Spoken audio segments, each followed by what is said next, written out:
कि वो अपनी बात रखें और जो वार्ता हुई है उसके बारे में बताएं।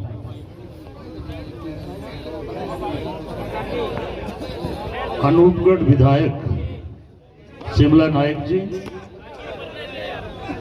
इस आंदोलन के अगुवा हमारे साथी और गढ़शाणा के प्रधान अशोक जाखड़ जी, राजू जाट जी,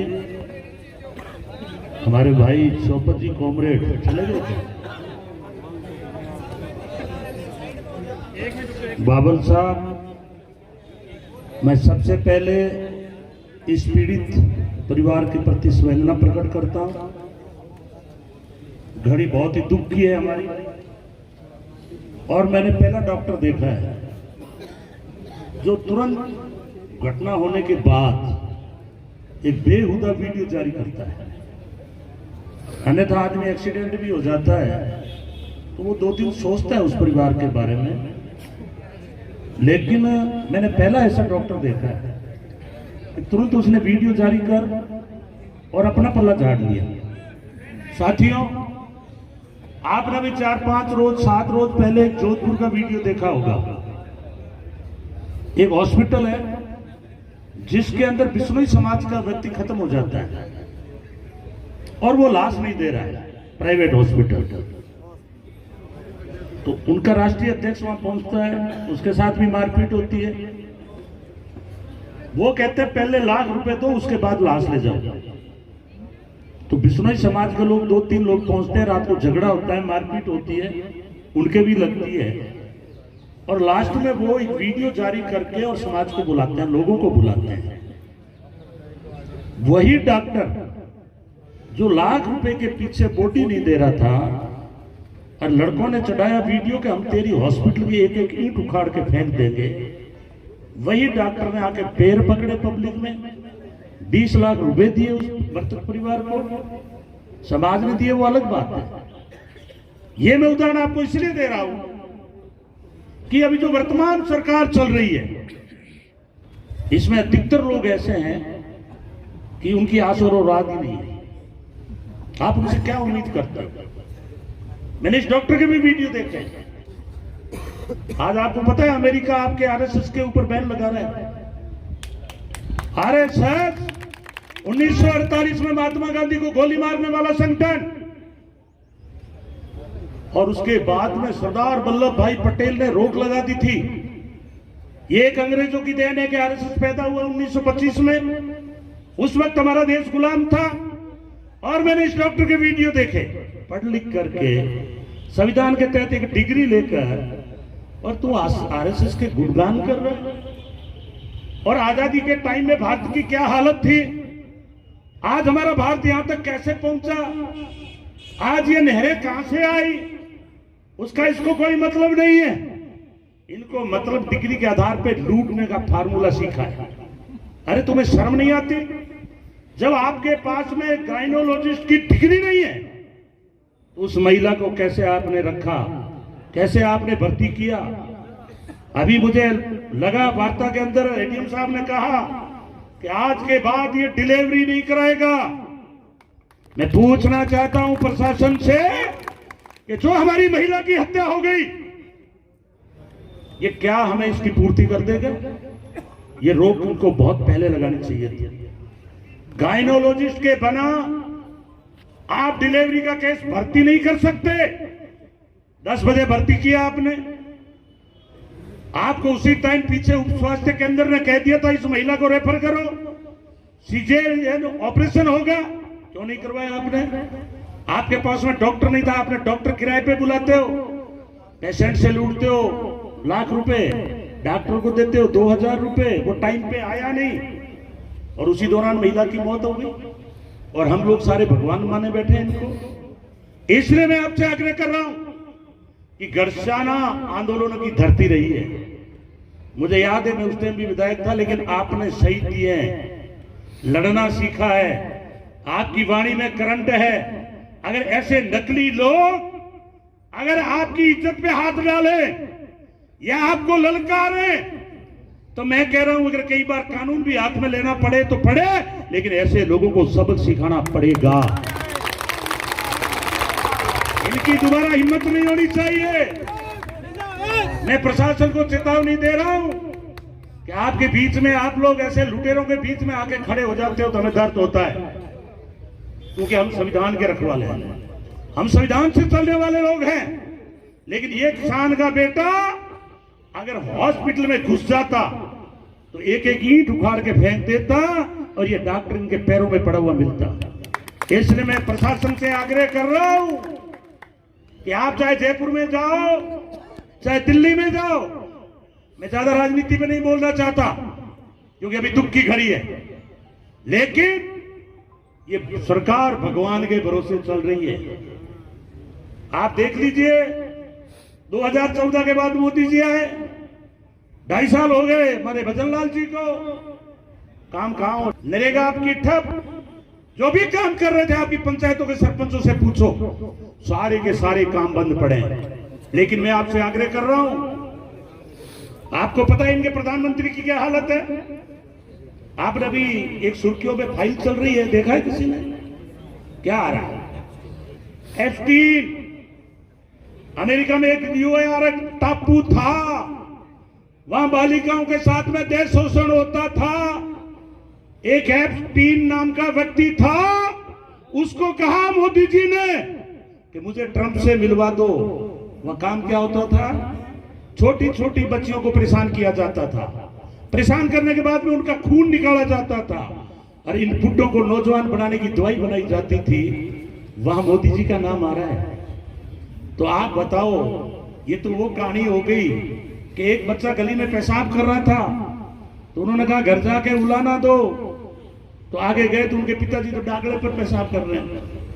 तो उन्होंने कहा इनसे क्या उम्मीद रखते हैं जब मोदी जी एप्स्टीन फाइल में फंसे हुए हैं। पूरे विश्व में बड़े बड़े लोगों के इस्तीफे हो गए, अमेरिका के ट्रंप को घेर रखा है। उस फाइल से बचने के लिए ईरान और इजराइल का युद्ध हो रहा है। मोदी जी जाके 2 दिन पहले और 2 दिन के बाद भी युद्ध हो रहा है। ईरान के राष्ट्राध्यक्ष को मार दिया जाता है और हमारी हालत यह है कि हम एक शब्द नहीं बोल पा रहे हैं। इसलिए मैं आपसे कह रहा हूं, ये गॉड नहीं, वो नाथूराम गॉड था। किसने गोली मारी थी? आजादी की लड़ाई लड़ने वाले महात्मा गांधी को। तो गॉड साहब आपने भी सौगंध खा ली क्या? नाथूराम के चेले बने हुए हो। ये भारत जो है ये डॉक्टर अम्बेडकर के संविधान से चलता है।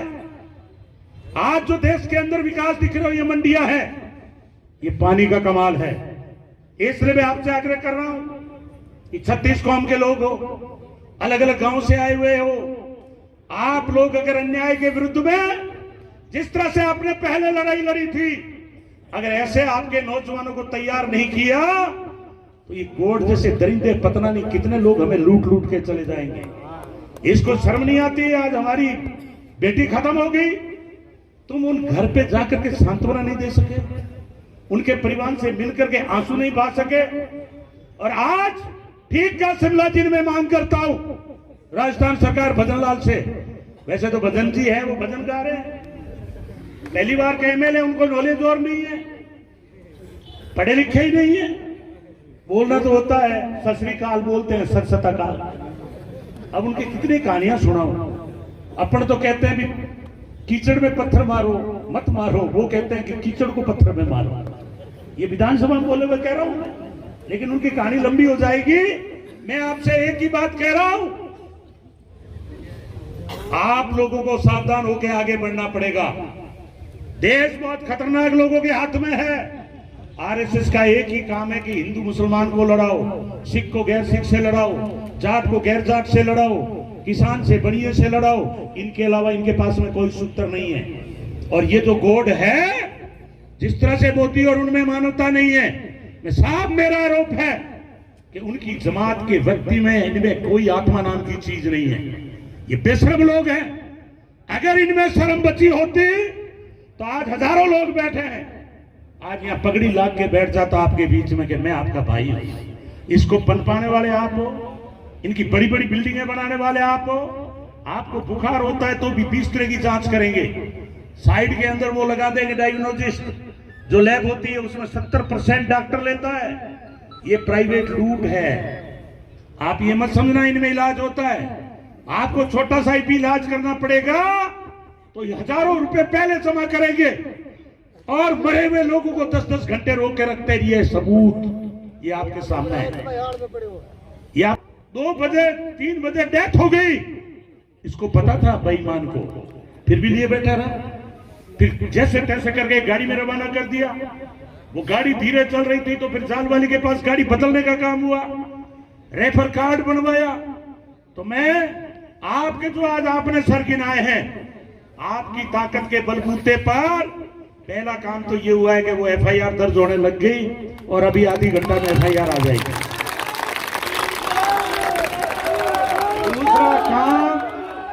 दूसरा काम कलेक्टर साहब ने जो सेकंड रिपोर्ट बनी वो डॉक्टरों की बनी। डॉक्टर सब चोर चोर मोसेरा भाई, इनको भगवान मान के बैठ गए। इनका आप देखा करो, साल भर में तो बंगला बन जाएगा, 6 महीने में गाड़ी आ जाएगी, आप देखोगे थोड़े दिनों में फार्म हाउस बन जाएंगे। ये सारा का सारा आपका खून चूसते हैं। ये भारत एक ऐसा देश है कि आप विदेश में जाओ, वह कमाने वाला लखपति बनता है, यहाँ बेईमानी करता है वो करोड़पति बनता है। अन्यथा आप दिन भर मेहनत करते हो, आपके पास में बंगला कार आने में टाइम लगता है, और ये बेईमान लोग, इनको शर्म नहीं आती है, किसान से पैसा छीनते हैं, फर्जी जांचें करवाते हैं। आज हत्या कर दी सरेआम और गलती मानने को तैयार नहीं है। इसलिए मैं ये भी मांग करता हूं राजस्थान सरकार से कि वो कानून वापस लो जो आपने एसओपी बनाने का है, कि कोई भी डॉक्टर अगर उसकी जांच कमेटी नहीं कहेगी उसके खिलाफ एफआईआर नहीं होगी। आज हम हजारों की संख्या में घर्षणा से मांग करते हैं मुख्यमंत्री जी कि वो कानून वापस लो और डॉक्टर के खिलाफ तुरंत एफआईआर दर्ज होनी चाहिए। जब हमारे राजस्थान के मुख्यमंत्री के खिलाफ एफआईआर हो सकती है, केजरीवाल मुख्यमंत्री होते हुए जेल जा सकता है, आईपीएस जा सकता है, विधायक जा सकता है, तो डॉक्टर को कौन सा सर्टिफिकेट दे दिया आपने मारने के लिए? इसलिए आज हमारी ये मांग है और मैं बैन विधानसभा के विधायक से निवेदन करूंगा कि आप इस मुद्दे को विधानसभा में उठाओ, अपनी पार्टी के विधायकों से लिखवाओ कि तुरंत एफआईआर दर्ज हो। क्योंकि हमारी सबसे पहले गुस्सा ये हुआ कि एफआईआर दर्ज नहीं हुई।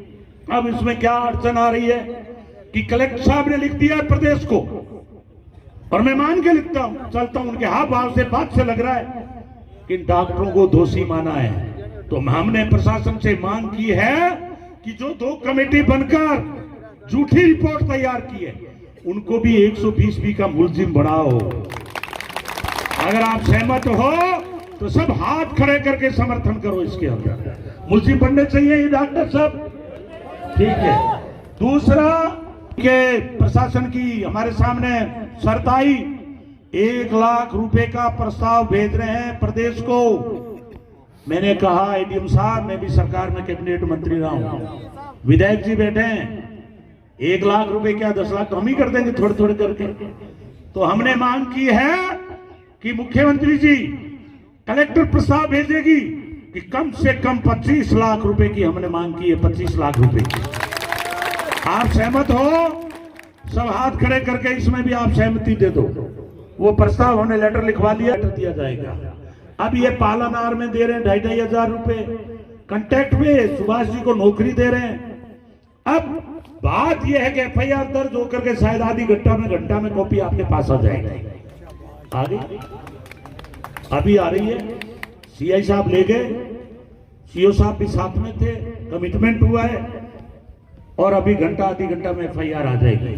अब 3 डिमांड तो सीधी पड़ी है कि एक तो यह कि आपने गायनोलॉजिस्ट के बगैर इसको भर्ती करके क्यों रखा, उसका पेट दबाया, उससे बच्चा खत्म हो गया, इसने 2 हत्याएं कर दी। फिर आपने टाइम से रेफर क्यों नहीं किया। तीसरा बड़ा महत्वपूर्ण पॉइंट है, ध्यान रखना कि जब वो सरकारी हॉस्पिटल में भर्ती नहीं हुई तो रेफर कार्ड कैसे बना। सरकारी हॉस्पिटल में भी जिसने गलती की है, इसी का कर्मचारी गया है, कोई नर्स गई है, वो सारे के सारे मुलजिम बनेंगे, सारे के सारे। क्योंकि रेफर कार्ड जब वो महिला आपके हॉस्पिटल के अंदर है तो सरकारी हॉस्पिटल से कैसे बन के आ गया। इसका मतलब है, मैंने आपको कहा ना, चोर चोर मोसेरे भाई, इनकी सबकी घालमेल है। सरकार वाले भी पेशेंट को इनके यहाँ भेज देते हैं, उनसे लाख रुपए लूट लेते हैं, उसमें 10,000 उनको भी मिल जाते हैं। तो इन सारी चीजों पे सुपरविजन करना आपकी ड्यूटी है। और पालनहार की मैंने आपको बता दी, बड़ी डिमांड आपको कह दी। अब आंदोलन को हमें क्या रुक देना है, FIR अभी आ जाएगी। अब इनकी जब तक गिरफ्तारी नहीं हो, और मैंने एक मांग और की ADM साहब से कि जो कलेक्टर साहब ने लिखित में रिपोर्ट भेजी है, हमें उसकी समय दो आप कि कितने दिनों में इनके विरुद्ध कार्रवाई के लिए वापस लेटर आ जाएगा। क्योंकि इन्होंने इनकी कंप्लेंट की है कि डॉक्टरों की रिपोर्ट सही नहीं है, इसलिए सरकार के हाथ में सब कुछ है। इसलिए मैं भजनलाल जी, मैं नहीं चाहता कि इस दुख की घड़ी में हमें आंदोलन करना पड़े। अगर आप में थोड़ी बहुत भी संवेदना बची है, मैं कलेक्टर साहब से आग्रह करूंगा। मैं एक बात का कलेक्टर साहब को धन्यवाद भी दूंगा कि आपने पहली रिपोर्ट भी रिजेक्ट करके वापस बनाई, दूसरी रिपोर्ट को भी आप रिजेक्ट कर रहे हो, क्योंकि इसका फायदा हमें इसलिए मिल रहा है कि कलेक्टर साहब खुद गायनोलॉजिस्ट की डॉक्टर बता रहे हैं। तो मैं इसके लिए धन्यवाद, जो अच्छा काम करे उनको धन्यवाद भी दूंगा।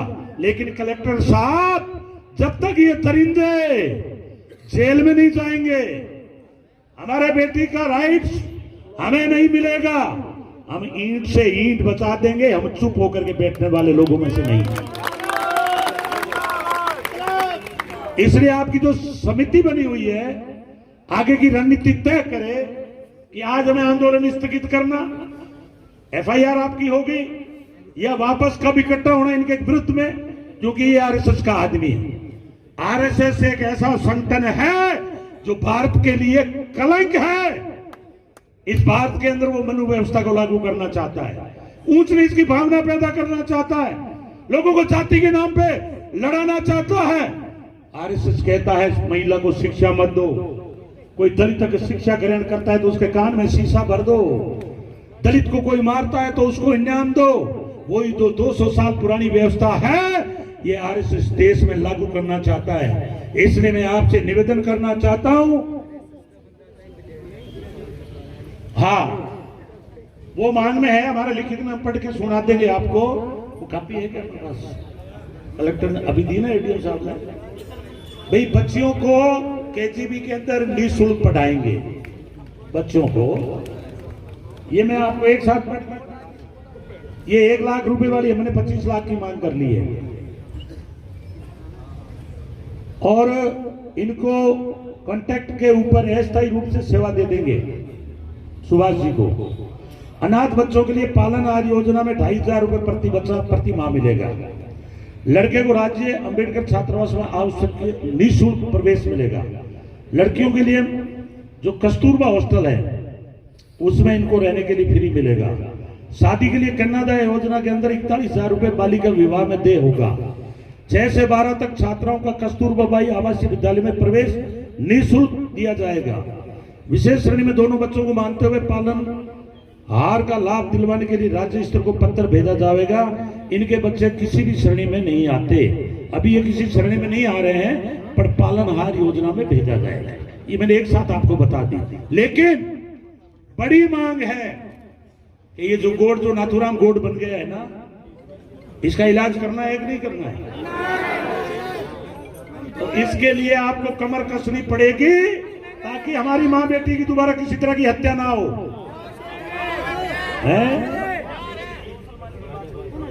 ये बता रहे हैं कि इन्होंने पहले भी हिंदू और मुसलमान को लड़ाने की साजिश की थी। इस बेईमानों से पूछो कि आज यह 30 करोड़ मुसलमान है, क्या वो इस देश का मालिक नहीं है? आपने कैसे हिम्मत होगी? आप कहते हो मुसलमान पाकिस्तान चले जाओ, सिखों को कहते हैं ये आतंकवादी है, दलित को कहते हैं ये नक्सलवादी है। 700 किसान दिल्ली के दरबार में शहीद हो गए, उनको इन्होंने कह दिया ये आतंकवादी है। इसलिए मैं आपसे निवेदन कर रहा हूं हाथ जोड़कर, अब समय खाली राज का नहीं है। इन बेईमानों से लड़ने के लिए अगर जेल भी जाना पड़े तो जेल जाने के लिए तैयार रहना पड़ेगा आपको, क्योंकि ये संघर्ष की धरती है। आप लड़ाकू लोग हो, लड़ने के लिए अरावल दस्ता होता है युद्ध में। अगर युद्ध जीतते हैं तो भी हरावल दस्ते को इनाम मिलता है, शहीद का दर्जा मिलता है, और हारते हैं तो भी उनको ओलवा मिलता है और उसको शहीद होना पड़ता है। इसलिए मैं मानता हूं गढ़शाना धरती राजस्थान की हरावल दस्ता है। आप लड़ाकू लोग हो और जो बलिदान देने वाले लोग होते हैं, सूरवीर होते हैं, वो अन्याय सहन नहीं करते। इसलिए मैं कहता भी हूं कि बलि हमेशा बकरे की चढ़ती है, शेर की कभी बलि नहीं चढ़ते। आप भगत सिंह को पूजने वाले लोग हो। कायर आदमी दिन में 100 बार मरता है और बहादुर आदमी जिंदगी में एक बार मरता है और मरने के बाद भी उसकी मूर्ति लगती है। ये गोडसे जैसे लोग निकम्मे डिग्री लेकर के महिलाओं के ऊपर आज लापरवाही के कारण, अपने लालच के कारण मरवा करके, और ये मगरमच्छी आंसू भी नहीं बहा सकते। इसलिए मैं आपसे आग्रह कर रहा हूं, आपने मुझे पार्लियामेंट में 9000 की लीड देके भेजी है। आज आपका अर्जुन राम कहां है? उसको शर्म नहीं आती? साफा पहन के बीजेपी वाला घूम रहा है पूरे भारत में। पानी लगता है लूनिया माइनर से और बताता है गंगनेर से। इसको यही पता नहीं है कि लूनिया जो है मेरे अनुगढ़ में आता है। और अब क्या करें, ये गोडसे का काल चल रहा है। 1,17,000 फर्जी वोट डाल लिए। तो मैं इसलिए उधर मुड़ना नहीं चाहता हूं, कहानी लंबी हो जाएगी। इसलिए नकली लोग सत्ता में स्थापित हो गए। अर्जुन राम रिटायर हो गया था नौकरी से, अब करें क्या? आपने दिल्ली भेज दिया कि हिंदू खतरे में है। अरे हिंदू मुगलों के राज में खतरे में नहीं था, अंग्रेजों के राज में खतरे में नहीं था, और आज खतरे में हो गया। यहाँ का प्रधानमंत्री हिंदू, यहाँ का राष्ट्रपति हिंदू, यहाँ का मुख्यमंत्री हिंदू, सारे अफसर हिंदू, आप और हम लगभग हिंदू, और फिर भी हिंदू खतरे में। इसलिए मैं आपसे आग्रह कर रहा हूं, सरकार बहुत गलत लोगों के हाथ में चली गई। आज आपको पता है लगातार देश को लाइनों में लगा रखा है। अभी गैस की टंकियों में लाइन में, थोड़े दिनों में नोट की बंदी की लाइन में, उससे पहले कोरोना में लाइन में, इनके आने के बाद में लाइन टूट ही नहीं रही है। इसलिए मैं आपसे आग्रह कर रहा हूं, आपको लड़ने का समय है, संघर्ष करने का समय है। मैं पंजाब को धन्यवाद देना चाहता हूं कि मैं वह प्रभारी बन के गया, वह भारतीय जनता पार्टी की जगह जगह जमानतें जब्त करा दी वहां के सरदारों ने। इसलिए साथियों, आप गुरु गोविंद सिंह को पूजने वाले लोग हो, जम्बेश्वर भगवान को पूजने वाले लोग हो, रामदेव जी के लिए भी पैदल यात्रा कर रहे हो, लेकिन स्वाभिमान बन के जियो। स्वाभिमान का जीवन जो है वही मजबूत जीवन है।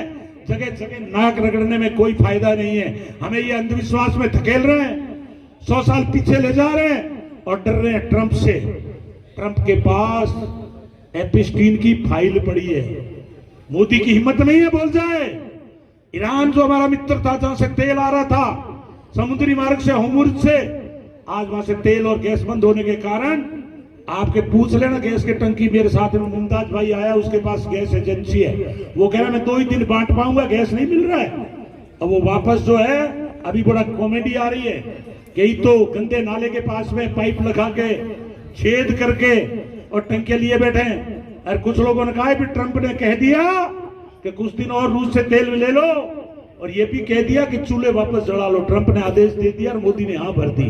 अब ऐसी ऐसी बजा के आ रही है। इसलिए ये भारत 140 का देश, आज 140 करोड़ का देश, इन बेईमानों ने पूरे विश्व में थू थू करा दी है। पहला प्रधानमंत्री है जो पूरे विश्व में झूठ बोलता है और नीचे गोडसे जैसे पैदा कर दिए। इसलिए इनके चक्रों में मत आओ। अगर कोई नफरत करने वाला घर में भी होता है तो घर को तोड़ देगा। ये समाज को तोड़ने वाले लोग हैं, ये देश को तोड़ने वाले लोग हैं, ये देश को लूटने वाले लोग हैं, हमारे गरीब महिलाओं को इलाज के नाम पर मारने वाले लोग हैं। ऐसे लोगों से सावधान रहो, पढ़ो लिखो और विद्वान बनो, और जहां भी अन्याय होता है वहां मुकाबला करने के लिए तैयार रहो। अपने बच्चों को एजुकेशन दो। शिक्षा वो शेरनी का दूध है, जो पिएगा वो शेर की तरह धाड़ेगा।